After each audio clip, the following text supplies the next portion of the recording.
கர்த்தருடைய பரிசுத்த நாமம் மகிமைப்படுவதாக. அனைத்து மங்கையர்களுக்கும் மகளிர் தின நல்வாழ்த்துக்களை தெரிவித்துக் கொள்கிறேன். தேவனாகிய கர்த்தர் படைப்புகளிலே உன்னதமான சிருஷ்டியாய் நம்மை படைத்திருக்கிறார்.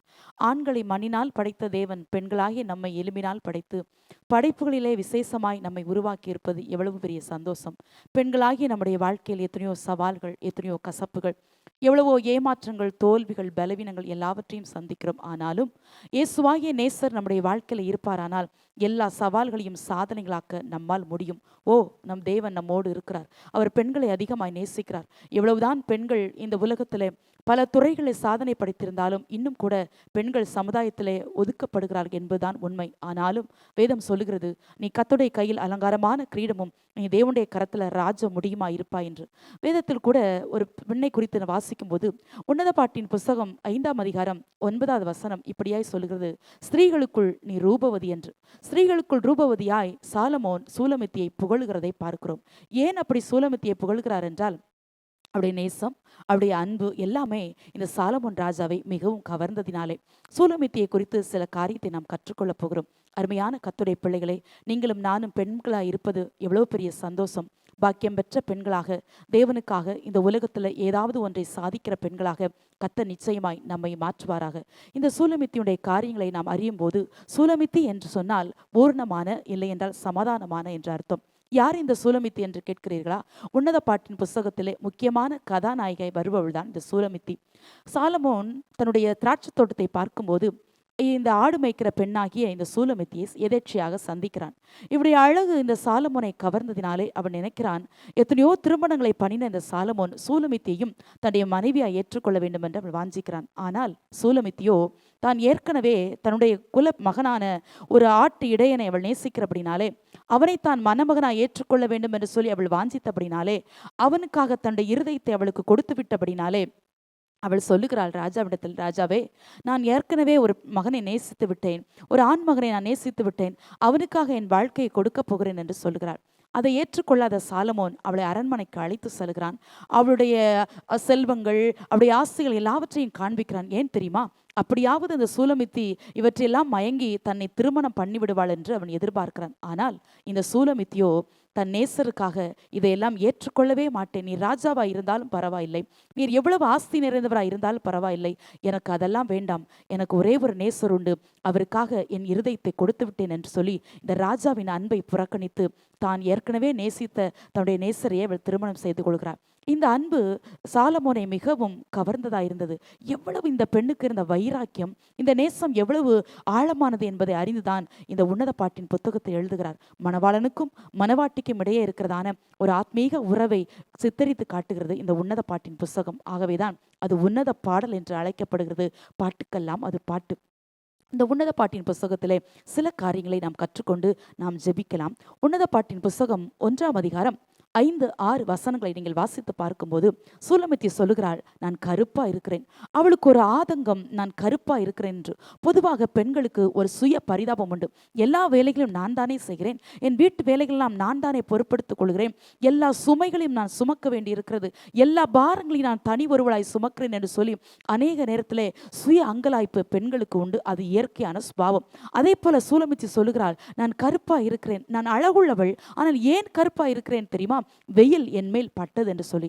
அருமையான கர்த்தருடைய பிள்ளைகளே, பெண்ணே, நீ அழகானவள். உன்னுடைய அழகான தோற்றம் உனக்கு இல்லை என்று நினைக்கிறாயோ? உன்னுடைய கருப்பான தோற்றத்தை பார்த்து நீ புலம்பிக் கொண்டிருக்கிறாயோ?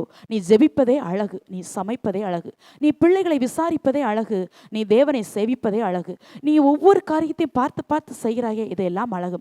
இந்த எல்லா அழகை விட ஆவிக்குரிய அழகாகிய துதி, ஆராதனை, ஜெபம், பரிசுத்தம் இதெல்லாம் உன்னுடைய வாழ்க்கையில சேர்ந்து கொள்ளும்போது நீ எவ்வளவு தேவனுக்கு முன்பாக ரூபவதியாய் தெரிவாய் தெரியுமா? ஏன் உன்னுடைய சரப்பிரகாரமான அழகை நீ குறைத்து மதிப்பிடுகிறாய்? நீ தேவனுடைய பார்வையில நீ ரூபவதி. ஆம், நிச்சயமாய் நீ ரூபவதி. ஏன் தெரியுமா? நேசருடைய கண்கள் உன்னை விசேஷத்தவளாய் பார்க்கிறது. இங்கே சூலமித்தி சொல்லுகிறாள், நான் கருப்பா இருக்கிறேன். ஏன் தெரியுமா? என்னுடைய சகோதரர்கள் என்னை திராட்சை தோட்டங்களுக்கு காவல்காரியாய் வைத்தார்கள். ஆகவே வெயில் என் மேல் பட்டதினாலே நான் அழகு இழந்தவளாய் நான் கருப்பா இருக்கிறேன் என்று சொல்கிறார். சூலமித்தியை குறித்து சரித்திரம் சொல்லுகிறது, அவளை கிளியோபெட்ரா என்று அழைப்பார்களாம். அவள் ஒரு கருப்பு அழகி. ஆம், அருமையான கர்த்தருடைய பிள்ளைகளே, பெண்களாகிய நீங்களும் நானும் கூட தேவனுடைய பார்வையிலே உன்னதமான அழகு படைத்தவர்கள். எப்படி என்று கேட்கிறீர்களா? நம்முடைய வாழ்க்கையில பலவீனங்கள் வந்தது உண்மைதான், சோதனைகள் வந்தது உண்மை, போராட்டங்கள் வந்தது உண்மை, எல்லாம் வந்து வந்து நம்முடைய வாழ்க்கையை கருப்பாக்கி இருக்கலாம். ஆனால் ஒன்றை மாத்திரம் உங்களுக்கு சொல்லுகிறேன், வெயில் மாத்திரம் உங்கள் மேல் படாமல் பாதுகாத்துக் கொள்ளுங்கள். அப்படி என்றால் நீங்கள் கேட்கலாம், கோடைக்காலத்தில் அடிக்கிற வெயிலா என்று கேட்கிறீர்களா? இல்லை இல்லை, அந்த வெயிலை சொல்லவில்லை.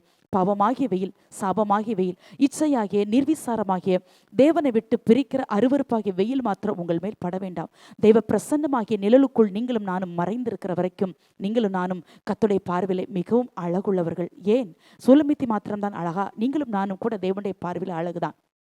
இவ்வளவு அழகுள்ள பெண்களாக இருக்கிறோமே, ஏன் நாம் சோர்ந்து போக வேண்டும்? நம்முடைய நேசர் பூரண அழகுள்ளவர் என்று வேதம் சொல்கிறது. அவரை ஆராதிக்கிற நாமும் கூட அழகுள்ளவர்களாயிருந்து இந்த தெய்வத்தை உண்மையுத்தமாய் கர்த்தரை ஆராதிக்கலாம். இரண்டாவதாக பார்க்கிறோம், இந்த உன்னத பாட்டின் புஸ்தகம் 1ஆம் அதிகாரம் 6வது வசனத்தில் அவர் சொல்லுகிறாள், என் சொந்த திராட்சை தோட்டத்தை நான் காக்கவில்லை, அந்நிய திராட்சை தோட்டங்களுக்கு என்னை காவல்காரியாய் வைத்தார்கள். முதலாவது சொன்னேன், பெண்ணே நீ அழகானவள் என்று. இரண்டாவதாய் வாசிக்கிறோம், பெண்ணே நீ பொறுப்பானவள். உனக்கு அநேக பொறுப்புகள் உண்டு, உண்மைதான். குழந்தைகளையும் கவனிக்க வேண்டும், உன் கணவனையும் கவனிக்க வேண்டும், உன் குடும்பத்தில் நடக்கிற எல்லா காரியத்தையும் நீ சுமக்க வேண்டும். ஆனால் எல்லா காரியத்தையும் சுமந்து சுமந்து சுமந்து நீ மனதில் போட்டு குழப்பிக் கொண்டிருப்பாயானால் நீ சீக்கிரமாய் மனநோயாளியாய் ஆகிவிடுவாய். ஆகவே எல்லா சுமைகளையும் சுமக்கவும் வேண்டும், அதே நேரத்தில் தேவனுடைய பாதத்தில் இறக்கி வைக்கவும் உனக்கு தெரிய வேண்டும். சுமைதாங்கி இயேசு சுமக்கின்ற போது நீ ஏன் உன் சுமைகளை சுமக்க வேண்டும்? அவள் சொல்லுகிறாள், நான் திராட்சை தோட்டத்தை காத்து கொண்டிருக்கிறேன், இவ்வளவு பெரிய சுமை என் மேல் விழுந்தது என்று சொல்லி நான் சொன்னேன் அல்லவா, பெண்ணை நீ பொறுப்பானவள் என்று சொல்லி. நீங்களும் நான் கூட பொறுப்புள்ள பெண்களாக குடும்பத்தை காப்பது அவசியமாயிருக்கிறது. நம்முடைய பிள்ளைகளை மாத்திரமல்ல, எதிர்காலத்தில் வருகிற தலைமுறைகளுக்கு எல்லாவற்றுக்கும் பொறுப்பாக இருந்து இந்த குடும்பத்தை கட்டி காக்க வேண்டியது நம்முடைய தலையின் மேல் விழுந்த தலையாய கடமையாயிருக்கிறது. பொதுவாக நம்முடைய கணவனை காட்டிலும் நமக்கு பொறுப்பு அதிகம், நம்முடைய பிள்ளைகளை காட்டிலும் நமக்கு பொறுப்பு அதிகம். ஆகவே இவ்வளவு பொறுப்புகளை சூலமித்தியும் செய்யும் போது அவள் சலித்து கொள்கிறாள். நான் சொந்த திராட்சை தோட்டத்தை காத்தாவலாவது ஒருவேளை சந்தோஷமாய் நான் காத்து கொண்டிருப்பேன். ஆனால் ஒரு பெண் ஒரு திராட்சை தோட்டத்தை காப்பது எவ்வளவு கஷ்டம் தெரியுமா? அதுவும் இரவும் பகலும் அவள் மிகுந்த பாரத்தோடு சிரமத்தோடு கரிசனையோடு அந்த திராட்சை தோட்டத்தை காக்க வேண்டும். ஆம், நமக்கும் கூட குடும்பமாகிய திராட்சை தோட்டம் பெண்களாகிய நம்முடைய கையில் கொடுக்கப்பட்டிருக்கிறது என்பதை மறவாதிருங்கள். நீங்களும் நானும் பொறுப்போடு இருந்து இந்த திராட்சை தோட்டத்தை காக்க வேண்டும். உன்னத பாட்டின் புஸ்தகம் 2ஆம் அதிகாரம் 15ஆம் வசனம் சொல்கிறது, திராட்சை தோட்டத்தை கெடுக்கிற சிறு நரிகளையும் குழி நரிகளையும் பிடியுங்கள் என்று சொல்லி. இந்த திராட்சை தோட்டம் மிகவும் பாதுகாக்கப்பட வேண்டியது அவசியமாயிருக்கிறது. அதுதான் குடும்பம் என்று சொன்னேனே. குடும்பத்தில் பிரச்சனைகள் வராமல் இருப்பதில்லை, குடும்பத்தில் போராட்டங்கள் வராமல் இருப்பதில்லை, குடும்பத்தில் எதிர்மறையான சூழ்நிலைகள் நடக்காமல் இருப்பதில்லை. எல்லாமே தோற்றுப்போன சூழ்நிலைகளாகிய அநேக காரியங்களை பெண்களாகிய இருக்கிற நாம் நம்முடைய வாழ்க்கையில சந்திப்பதுண்டு. ஆனால் எல்லா பிரச்சனைகளுக்கும் கணவனையோ பிள்ளைகளையோ காரணம் காட்டி நாம் சமாளித்து கொண்டு ஓட முடியாது. இது திராட்சை தோட்டம். ஆகவே பத்திரமாய் இரவும் பகலும் நேர்த்தியாய் பாதுகாக்கப்பட வேண்டியது அவசியம். திராட்சை தோட்டத்தை கெடுக்கிற சிறுநரிகளும் குளிநரிகளும் குடும்பங்களுக்குள் அடிக்கடி நுழைந்து குடும்பத்தின் சமாதானத்தை, குடும்பத்தின் அன்பை, குடும்பத்தின் ஐக்கியத்தை, ஒரு மனதை அடிக்கடி கெடுத்து போடும் போதெல்லாம் நீங்களும் நானும் அபிஷேகத்தில் நிறைந்து ஜெபத்தில் காத்திருந்து தேவ பாதத்தில் விழுந்து கிடந்து சிறு நரிகளையும் குழி நரிகளையும் தந்திரமான அந்த நரிகளை பிடிப்பது சில நேரத்தில் சிரமமாக இருந்தாலும் அபிஷேகத்தோடு சில நரிகளை பிடிக்க வேண்டியது அவசியமாயிருக்கிறது. தேவனுடைய பிள்ளைகளே, பாரத்தோடு இந்த செய்தியை கேட்டுக்கொண்டிருக்கலாம். ஏன் பெண்ணாய் பிறந்தேன்? ஏன் என் வாழ்க்கை இப்படி இருக்கிறது? கசப்புகள் தான் என் வாழ்க்கையா? நிந்தை தான் என் முகவரியா? கண்ணீரே என் உணவா என்று சொல்லி அப்படிப்பட்ட சோர்ந்து போன சூழ்நிலை கூட இந்த செய்தியை கேட்டுக்கொண்டிருக்கலாம். உங்களுக்கு நம்பிக்கை தருகிற ஒரு வார்த்தையை சொல்லுகிறேன். அபிஷேகத்தில் நிறைந்து நீங்கள் ஜெபிக்கிற ஜெபம் நிச்சயமாய் உங்கள் குடும்பத்துக்கு விரோதமாய் எழும்பி வருகிற நரிகளை பிடிப்பதற்கு அது உதவி செய்யும். பெண்ணே நீ பொறுப்பானவள் என்று சொன்னேனே, நீங்கள் பொறுப்பாய் நடப்பதற்கு தேவனுடைய ஆலோசனை மிகவும் அவசியம். ஒவ்வொரு நாளும் தேவனுடைய பாதத்தில் காத்திருங்கள். அவர் தருகிற ஆலோசனைக்காக ஏங்குங்கள். அவர் நிச்சயமாய் உங்கள் குடும்பத்தை எப்படி நடத்த வேண்டும் என்று உங்களுக்கு சொல்லி தருவார். இந்த திராட்சை தோட்டம் இப்பொழுது பூவும் பிஞ்சுமா இருக்கலாம், ஆனால் பொறுப்போடு இந்த திராட்சை தோட்டத்தை நீங்கள் காவல் காக்கும் போது இதில் பூ பூக்கும். தெய்வ பிள்ளைகளே, இது கனி உண்டாகும். இந்த கனியை பார்க்கும்போது நம்முடைய நேசர் இந்த திராட்சை தோட்டத்தில் கனி உண்டாகும் போது சந்தோஷப்படும்படி இந்த தோட்டத்தின் கனிகள் அநேகருக்கு அது பிரயோஜனமாய் மாறும். யோசேப்பை குறித்து வேதம் சொல்லுகிறது அல்லவா, யோசேப்பு கனிதரும் சரி, அவன் கொடிகள் சுவரின் மேல் படரும். நீங்கள் கூட ஒரு கனிதரும் கொடியா இருப்பதினாலே உங்கள் கொடிகள் சுவரின் மேல் படர ஆரம்பிக்கும். ஆரம்பிக்கும் போது உங்கள் கொடிகளை பார்த்து அநேகர் ஆச்சரியப்படும்படி, உங்கள் தேவன் உங்களோடு இருக்கிறார் என்பதை நீங்கள் அறிந்து கொள்ளும்படி, தேவன் உங்களை இவ்வளவு பொறுப்புள்ளவர்களாய் இந்த குடும்பத்தில் உங்களை வைத்திருக்கிறார் என்று சொல்லி உங்களை பார்த்து அநேகர் ஆச்சரியப்படும்படி கர்த்தர் உங்களை மாற்றுவாராக. மூன்றாவதாய் பார்க்கிறோம், இந்த சூலமித்தியை குறித்து பார்க்கும்போது உன்னத பாட்டின் புஸ்தகம் 2ஆம் அதிகாரம் 2வது வசனத்துல வாசிக்கிறோம், முள்ளுகளுக்குள்ளே லீலி புஷ்பம் எப்படி இருக்கிறதோ அப்படியே குமாரத்திகளுக்குள்ளே எனக்கு பிரியமானவளும் இருக்கிறாள் என்று சொல்லி. மூன்றாவதாக, பெண்ணே நீ மலர்கின்றவள், நீ மலர்கின்றவள், நீ ஒரு பூ, நீ வாடாத பூ, நீ தேவனுக்காக தலைமுறை தோறும் பூக்க வேண்டிய ஒரு நித்திய பூ. ஆனால் ஏன் பூக்க முடியவில்லை தெரியுமா? ஏன் சீக்கிரமாய் வாடி போகிறாய் தெரியுமா? உன் வாழ்க்கையில குத்துகிற முட்கள் தான் அதற்கு காரணம். வார்த்தையாகிய முள் உன்னை குத்துகிறதல்லவா? நிந்தையாகிய உன் முள் உன்னை குத்துகிறதல்லவா? கண்ணீர், அவமானம், தோல்விகள், கசப்பு என்று எத்தனையோ முட்கள் உன்னுடைய பூவை வெளியே தெரிய முடியாதபடி, இல்லை என்றால் உன் பூவின் வாசம் வெளியே தெரியாதபடி, உன் பூவின் அழகு வெளியே தெரியாதபடி அநேக நேரத்தில் நீ குத்தப்பட்டு மறைந்து நிற்கிறாய். ஆண்டவராக இயேசு சொல்லுகிறார், நீ முள்ளுகளுக்குள்ளே மலர்கின்ற நீ லீலி புஷ்பம். எத்தனை முள் குத்தினாலும் அந்த லீலி புஷ்பம் மலர்ந்தே தீரும். ஏன் தெரியுமா? அது லீலி புஷ்பம். அது முட்கள் குத்த குத்ததான் அதனுடைய வாசனை வெளியே தெரிய ஆரம்பிக்கும். தேவனுடைய பிள்ளையே, உன்னுடைய வாழ்க்கையை கூட முட்களைப் போல பல சோதனைகளும் வேதனைகளும் பலவீனங்களும் பல காரியங்களும் உன்னை முள்ளை போல குத்தி கொண்டிருக்கலாம். நீ அழுது அழுது தோற்று போய், ஐயோ என் வாழ்க்கை எப்படி இருக்கிறது, நான் ஒரு பூவாக மலரவே மாட்டேன் என்று நினைக்கிறாயா? இல்லை இல்லை, முட்கிரீடம் சூட்டப்பட்ட தலையை நோக்கிப்பார். உனக்காக முட்கிரீடம் சூட்டப்பட்டாரே, உன்னை மலர வைப்பதற்காக, உன்னை வாழ வைப்பதற்காக சாபமான முள்முடியை தலைமையில சுமந்து கொண்டு இயேசுவை நோக்கிப்பார். எப்பொழுதெல்லாம் முள் குத்துகிறதோ அந்த தெய்வத்தை நீங்களும் நானும் நோக்கி பார்க்கும்போது முட்களெல்லாம் பூவாக மலரும். இதற்கு உதாரணமாக ரூத்தை பார்க்கும்போது, அந்த ரூத் என்கிற மோவாபிய பூ, மோவாப் தேசத்திலே அது கசங்கி இருக்க வேண்டிய பூ. ஆனால் அந்த பூ தெய்வத்தை விடாமல் பற்றி கொண்டபடினாலே பெத்லகேமில் வந்து அது மலர்ந்தது. அது மலர்ந்தது மாத்திரமல்ல, இயேசுவின் வம்ச வரலாற்றிலே ஆசீர்வாதமாய் நுழைகிறதை மத்தேயுல வாசிக்கிறோம். அப்போ இதிலிருந்து நாம் ஒன்றை கற்றுக்கொள்கிறோம். பெண்களாகி நம்முடைய வாழ்க்கையில மலர விடாதபடி, நம்முடைய வாசனை வெளியே தெரிய விடாதபடி அநேக முட்கள் நம்மை குத்தும் போதெல்லாம் நேசரை நோக்கி பார்த்து அவருடைய பாதத்தில் அமர்ந்திருந்து நம்முடைய வேதனைகள்லாம் அவருடைய சமூகத்தில் அறிக்கையிட்டு நீங்களும் நானும் அவரை பற்றி கொள்வோமானால், அவரை சார்ந்து கொள்வோமானால் வேதனைகள் எல்லாம் சாதனைகளாய் மாறும், சவால்கள் கூட சாதனைகளாய் மாறும். அருமையான கர்த்தருடைய பிள்ளைகளே, நீங்களும் நானும் வாடாத மலர்களைப் போல இருந்து தேவனுக்காக, இந்த சபைக்காக, தேவன் நம்முடைய பிள்ளைகளுக்காக மலர்கின்ற பூ என்பதை மறந்துவிடக்கூடாது. 4ஆவதாய் வாசிக்கிறோம், உன்னத பாட்டின் புஸ்தகம் 2ஆம் அதிகாரம் 4வது வசனத்துல வாசிக்கும் போது, என்னை விருந்து சாலைக்குள்ளே அழைத்து கொண்டு போனார், என் மேல் பறந்த அவருடைய கொடி நேசம் என்று எழுதப்பட்டிருக்கிறது. பெண்ணே நீ விலையேற பெற்றவள். நீங்கள் நினைக்கிறீர்கள் என் வாழ்க்கைக்கு ஒரு அர்த்தமே இல்லையா?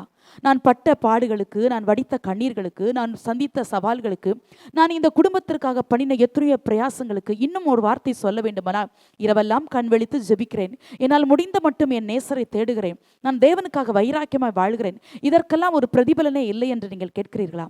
வேதம் அழகாய் சொல்லுகிறது, அவர் என்னை விருந்து சாலைக்குள்ளே அழைத்து கொண்டு போனார், என் மேல் பறந்த அவருடைய கொடி நேசம்.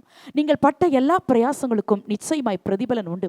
நீதிமொழிகள் 31:31 சொல்கிறது, அவள் கைகளின் பலனை அவளுக்கு கொடுங்கள் என்று. நீங்கள் பட்ட ஒவ்வொரு பிரயாசத்துக்கும் பலன் உண்டு. நீங்கள் கனத்திற்குரியவர்கள், நீங்கள் மதிப்பிற்குரியவர்கள், நீங்க தேவனுடைய பார்வையில நீங்கள் விலையேற பெற்றவளா இருக்கிறபடினாலே எப்படி இந்த சூலமித்தி விருந்து சாலைக்குள்ளே போகிறாள் தெரியுமா? அவள் போவதற்கு அவளுக்கு தகுதியவில்லை. ஏனென்றால் அவள் ஒரு திராட்சை தோட்டக்காரி, அவள் ஆடு மேய்க்கிறவள். அவள் எப்படி விருந்து சாலைக்குள்ளே அழைத்து கொண்டு போகப்படுவாள்? இது சாத்தியமற்ற ஒன்றுதானே. ஆனால் எப்படி அவளுடைய வாழ்க்கையில சாத்தியமானது என்றால், அவள் நேசருடையவளாய் மாறினதினாலே, அவள் நேசருக்கு சொந்தமாய் மாற்றப்பட்டதினாலே, அவளுடைய அன்பு, அவளுடைய தியாகம், அவளுடைய ஒவ்வொரு செய்கையும் நேசரை கவர்ந்ததினாலே அவள் விருந்து சாலைக்குள் அழைத்து கொண்டு போகப்பட்டாள். அன்பான மங்கையர்களே, அன்பான பெண்களே, உங்களுக்கு ஒரு நல்ல செய்தியை சொல்லுகிறேன். நீங்கள் படுகிற எல்லா பாடுகளுக்கும், நீங்கள் மறைவிடத்தில் வடிக்கிற எல்லா கண்ணீர்களுக்கும், நீங்கள் நீதி இல்லையே, என் வாழ்க்கையில நியாயம் இல்லையே, நான் பட்ட பாடுகளுக்கெல்லாம் என்ன பிரயோஜனம், நான் வடித்த கண்ணீர்களுக்கெல்லாம் என்ன பிரதிபலன் என்று அநேக நாட்களாய் கேட்டுக்கொண்டிருக்கிறேன். இல்லை இல்லை, நீங்கள் கனப்படுத்தக்கூடிய நேரம் சீக்கிரமாய் ராஜாவிடத்தில் வரும். நீங்கள் விருந்து சாலைக்குள்ளே அழைத்து கொண்டு போகப்படுவீர்கள். நீங்கள் தேவனால் கனப்படுத்தப்படுவீர்கள். வேதம் சொல்லுகிறது போல, நீ கர்த்தருடைய கையில் அலங்காரமான கிரீடமும் உன் தேவனுடைய கரத்துல ராஜ முடியுமா இருப்பாய். உன் தேசம் எப்சிபா என்றும் உன் தேசம் பியூலா என்றும் பெயர் பெறும். உன் தேசம் வாழ்க்கைப்படும். சிறுமைப்பட்டவளே, பெருங்காற்றில் அடிக்கப்பட்டவளே, தேற்றவற்றவளே, அநேக நேரத்தில் உடைந்து போய் அழுது கொண்டு, பிள்ளைகளுக்காக அழுது கொண்டு, கணவனுக்காய் அழுது கொண்டு, குடும்பத்தின் தேவைக்காய் அழுது கொண்டு, எதிர்காலத்துக்காய் அழுது கொண்டு, கண்ணீரையே தேவ சமூகத்தில் காணிக்கையாக்கி கொண்டிருக்கிற தேவ பிள்ளையே, அருமையான நேசர் உன்னை பார்த்து சொல்லுகிறா, நீ விருந்து சாலைக்குள்ளே அழைத்து கொண்டு போகப்படுகிற நேரம் வரும். தேவனால் கனப்படுத்தப்படுகிற நேரம் வரும். இவ்வளவு நாளும் பட்ட எல்லா பிரயாசத்தின் பலனை நீ ஒட்டுமொத்தமாய் அனுபவிக்கப்பட வேண்டிய நேரம் வரும். ஏனென்றால் நீ விலையேறப்பட்டவள் பெண்ணே, நீ விலையேறப்பட்டவள். நீ விலையேறப்பட்டவளா இருக்கிறபடினாலே கர்த்தர் உன்னை அப்படி கனப்படுத்துவார். ஒருவேளை உங்கள் குடும்பம் உங்களை கனப்படுத்தாமல் இருக்கலாம். நீங்கள் பட்ட எல்லா பிரயாசத்தின் பலனை ஒட்டுமொத்தமாக குப்பையில் அள்ளி வீசி இருக்கலாம். ஆனால் நம்ம ஆராதிக்கிற நேசர் அப்படி அல்ல. அவர் நம்முடைய பிரயாசத்தின் பலனை நமக்கு தந்து நம்மளை மகிழ்விக்கிற நல்ல நேசராய் இருக்கிறார். அடுத்ததாக பார்க்கிறோம், உன்னத பாட்டின் புஸ்தகம் 4ஆம் அதிகாரம் 9வது வசனத்துல வாசிக்கிறோம், என் இருதயத்தை கவர்ந்து கொண்டா என்று எழுதப்பட்டிருக்கிறது. அடுத்ததாக, பெண்ணே, நீ ஆச்சரியப்படத்தக்கவள்.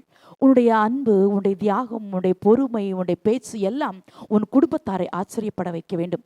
அநேக நேரத்தில் பெண்களாக இருக்கிற நாம் சோர்ந்து போகிறோம், அதைரியப்பட்டு நிற்கிறோம், கோபத்தோடு பொங்கி எழுந்து விடுகிறோம், வார்த்தைகளில் நிதானம் இல்லை, சாந்த குணத்தை தவற விட்டு விடுகிறோம், தாழ்மை எங்கேயோ தொலைத்து விடுகிறோம். அப்படி அல்ல. எப்படி நேசரை ஆச்சரியப்படுத்த முடியும், எப்படி உங்கள் குடும்பத்தை ஆச்சரியப்படுத்த முடியும் தெரியுமா? நீங்கள் ஜெபிக்கிற ஜெபமும், நீங்கள் பொறுமையோடு உங்கள் குடும்பத்திற்காக எடுக்கிற நன்மையான முடிவுகளும் உங்கள் குடும்பத்தை ஆச்சரியப்படுத்தும். உங்கள் பிள்ளைகள் உங்களை பார்த்து சொல்ல வேண்டும், என் அம்மாவை போல சிறந்த பெண்ணை இந்த உலகத்தில் பார்த்ததே இல்லை என்று. உங்கள் கணவன் உங்களை பார்த்து சொல்ல வேண்டும், என் மனைவியை போல சிறந்த நற்குணசாலியை இந்த உலகத்தில் பார்த்ததே இல்லை என்று. அப்படி சொல்ல வேண்டுமானால் நீங்கள் உங்கள் குடும்பத்தை ஆச்சரியப்பட வைக்க வேண்டும். எப்படி ஆச்சரியப்படுத்த முடியும் என்று கேட்கிறீர்களா? உங்கள் அன்பான ஜெபத்தினாலும் பொறுமையான தியாகத்தினாலும் உங்கள் குடும்பத்தை ஆச்சரியப்படுத்த முடியும். இதற்கு உதாரணமாக ரெபெக்காளை குறித்து பார்க்கும்போது, எலியேசர் பெண் பார்க்கும்படி துறவண்டையில வந்து நிற்கிறார். அவருக்கு உள்ளத்துல ஒரு ஜெபத்தை பண்ணிவிட்டு, அது ரெபெக்காளுக்கு தெரியாது, ஆனால் துறவண்டையில வந்து நிற்கிறார்.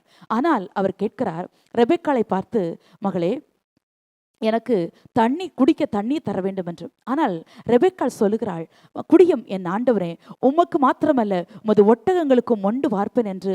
அவள் கேட்காத, எலியேசர் கேட்காத ஒன்றை அவள் தருவேன் என்று சொல்லி அவள் துறவுல ஏறி ஏறி அந்த ஒட்டகங்களுக்கெல்லாம் மொண்டு வார்த்தாள் என்று சரித்திரம் சொல்கிறது.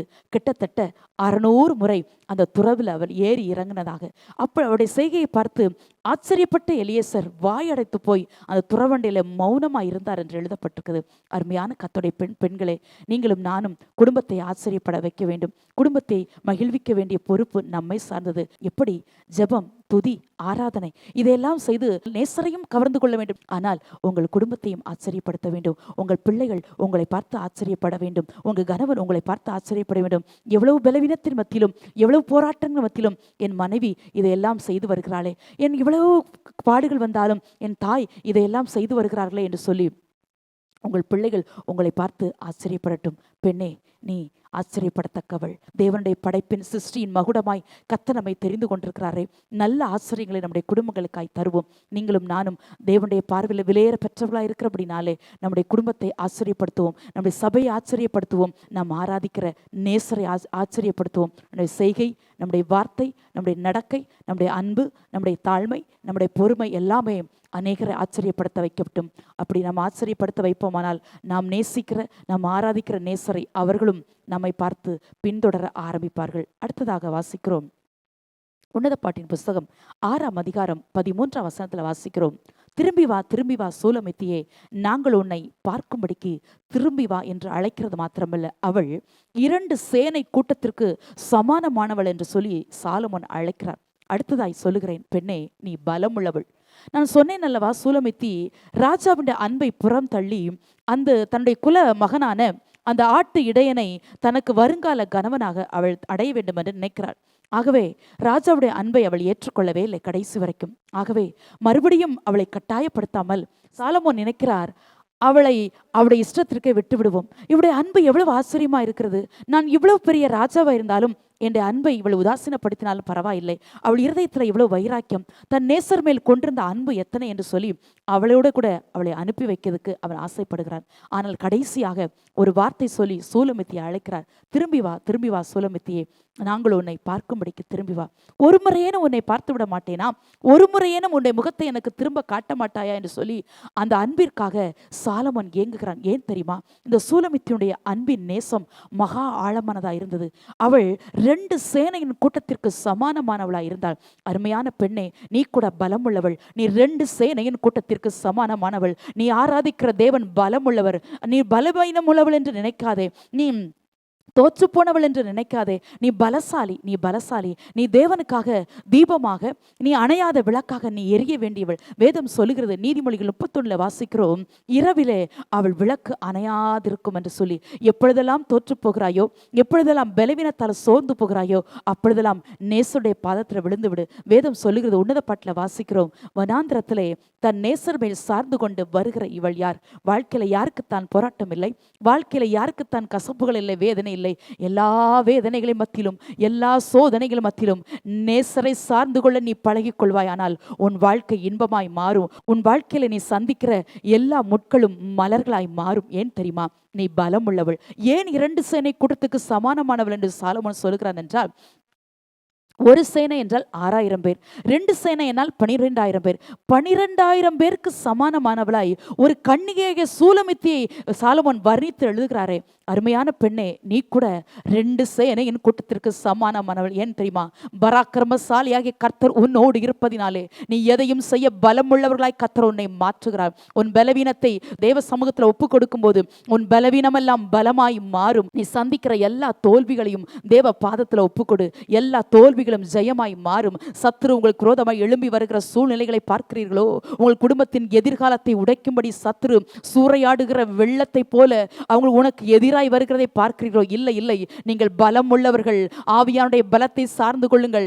எப்பொழுதெல்லாம் பலவீனப்பட்டு நிற்கிறீர்களோ, எப்பொழுதெல்லாம் தோற்று போய் நிற்கிறீர்களோ, எப்பொழுதெல்லாம் அதைரியப்பட்டு நிற்கிறீர்களோ, நீங்களும் நானும் ஆராதிக்கிற இயேசு அவர் உண்மையுள்ள பராக்கிரமசாலியா இருப்பதினாலே எல்லா தோல்விகளையும் அவரால் ஜெயமாய் மாற்ற முடியும். நீ நினைத்தால் உன் வாழ்க்கையில நீ சந்திக்கிற எல்லா பிரச்சனைகளையும் சவால்களாய் உன் வாழ்க்கையில் எடுத்துக்கொண்டு தேவனுக்காக நீ செயலாற்ற முடியும். பெண்ணே, நீ பலம் உள்ளவள். நீ இனிமேலாவது உன் நேசரை அதிகமாய் சார்ந்து கொள். அதிகமாய் தேவனுடைய பாதத்தில் விழுந்துகிட.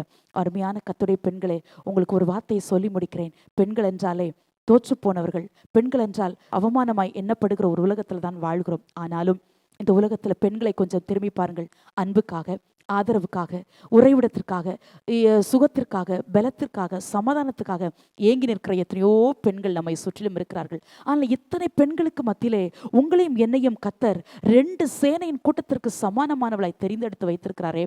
ஒரு நல்ல நேசரை நமக்கு தந்து, நல்ல தேவனை உண்மையுத்தமாய் ஆராதிக்கிற சபையை தந்து, நல்ல குடும்பத்தை தந்து, நல்ல பிள்ளைகளை தந்து, எத்தனையோ பாக்கியத்தை கர்த்தர் நமக்கு தந்து நம்மளை ஆராதிக்க வைத்திருக்கிறாரே. உண்மையுள்ள தெய்வத்தை செவிக்கும்படியான கிருபை நமக்கு தந்திருக்கிறாரே.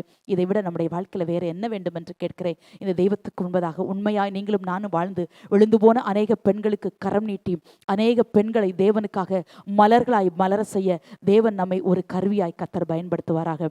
தேவன் தாமே உங்களை ஆசீர்வதிப்பாராக. நீங்கள் ரெபெக்காளை போல, சாராளை போல வாழ்ந்திருப்பீர்களாக. பிரியமானவளே, உன் ஆத்துமா வாழ்கிறது போல நீ எல்லாவற்றிலும் சுகமாய் வாழ்ந்திரு என்று சொல்லி உன்னை வாழ்த்தி இந்த செய்தியை முடிக்கிறேன். கர்த்தர் தாமே உங்களை நிறைவாய் ஆசீர்வதிப்பாராக. ஆமென்.